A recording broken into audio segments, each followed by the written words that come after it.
Greetings, dear listeners. This is Miguel, your humble narrator, delighted to have your company on our shared journey through the worlds of imagination. This platform is not just a space for me to voice my stories, but also a shared adventure where we explore the realms of the extraordinary together. Our journey today is a special one, venturing into a genre that may be unfamiliar to many, but nonetheless teems with enchanting narratives and mesmerizing characters. It's an exciting exploration into the mystical universe of Eastern martial arts stories, a fascinating world that I hope to share with you all. Welcome to the series, Ephemeral Dew of Sword. This saga invites you into a universe where honor, tradition, and riveting martial arts sequences form the heartbeat of the narrative. It's an adventure I've attempted to articulate in English, mindful of the complexities of blending the Eastern storytelling techniques with our common language. We embark today with the first chapter, Awakening from Illusions of Souls. It is an attempt to provide you with a glimpse into a genre that has for centuries captured the imagination of millions. I hope you enjoy this tale and appreciate the richness of the narrative. However, as always, I acknowledge that there might be room for improvement, and your suggestions and comments are more than welcome.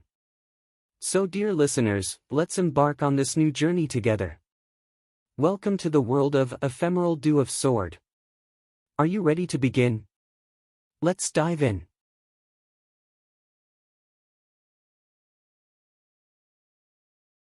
A sword swung out, piercing the mist with a cry of pain. Drops of blood rained down, cold as rainwater.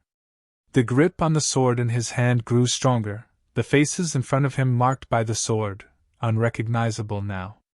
Their faces expressed a range of emotions: pain, confusion, regret, forming a blood-soaked panorama of hell. His fingers loosened, the sword slipping through his grasp, tears silently making their way down his face. Suddenly, a rush of water came pouring over his head, the icy liquid filling his mouth and nose, snapping him awake from the nightmare.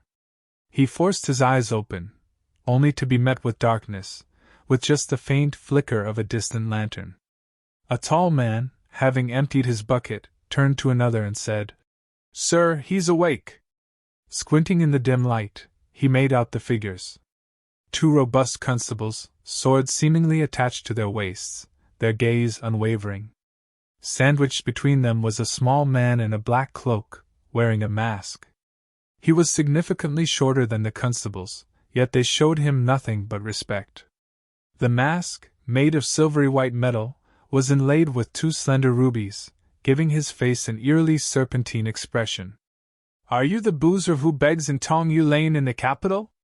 The small man's voice was like fingernails scraping the bottom of a pot, sharp and grating. The boozer, taken aback by the voice, did not answer immediately. "His lordship is addressing you, you disrespectful drunkard." The constable who had thrown the water was furious. When the boozer didn't answer, he raised his fist and lunged at him. He thought his punch would land squarely, but the boozer seemed to have anticipated this, grabbing a nearby iron rod and skillfully deflecting the punch. The constable's fist hit a beam instead, causing the entire hut to shake. The constable's eyes widened in disbelief. His prized punch had been effortlessly blocked. He tried to attack again but found himself flying through the air and landing heavily on the ground, pain searing through his body. "Enough with the embarrassment, get him out," ordered the small man in the black cloak. A thin arm extended from the cloak, gesturing carelessly, and the constable's huge body was flung aside. The other constable quickly bowed in apology, helped his partner up, and left. "Sorry about the mess. The young man is inexperienced." The small man hung an oil lamp on a nail from a beam. The dim light reflected off the straw and firewood. The boozer, in his tattered clothes, sat up, gripping the iron rod, his gaze casual but on alert.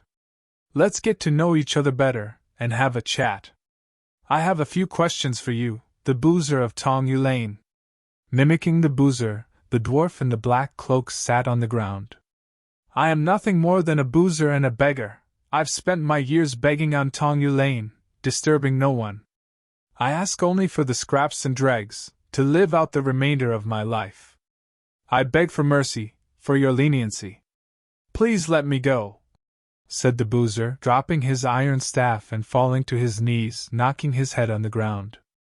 There is no need for such actions, please, said the short man in a black robe, who hadn't expected this from the boozer. He quickly stood and offered his hand. The boozer felt the man's hands on his shoulders, attempting to help him up, but a formidable force entered his body, like molten iron pouring directly into his meridians. Forced to concentrate his energy, he pushed his palms against the ground, creating a counterforce that pushed the black-robed man back. You made a good show just now, said the man in the black robe, taking 2 steps back but maintaining his composure, clearly having anticipated the boozer's hidden skills. In the capital city, those who can withstand my thunderbolt strength are all influential figures. As the saying goes, true mastery hides among the common folks. This truly rings true today, and it has been an eye-opening experience for me. The boozer hadn't expected the man to exert such power in his first move. If he hadn't resisted, he might have been crippled. He'd hoped to feign madness, but his secret was out in an instant.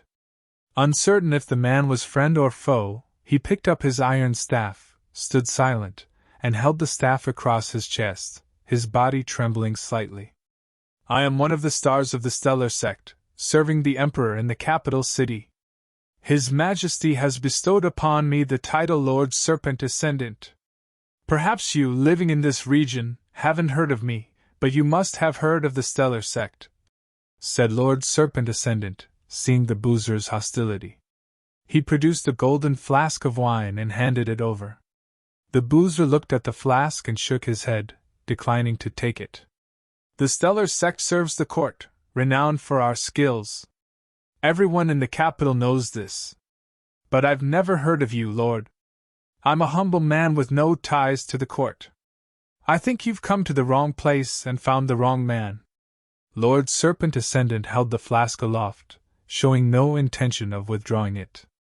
To you martial artists, the stellar sect is nothing more than the court's trained hawks and dogs. But I'm here today, not for the court, but to save lives. Every life is priceless. I wonder if you'd be willing to listen, or even better, lend me a hand. The boozer stared at the flask for a while, sighed softly, and finally reached out to take it. Speak, Lord.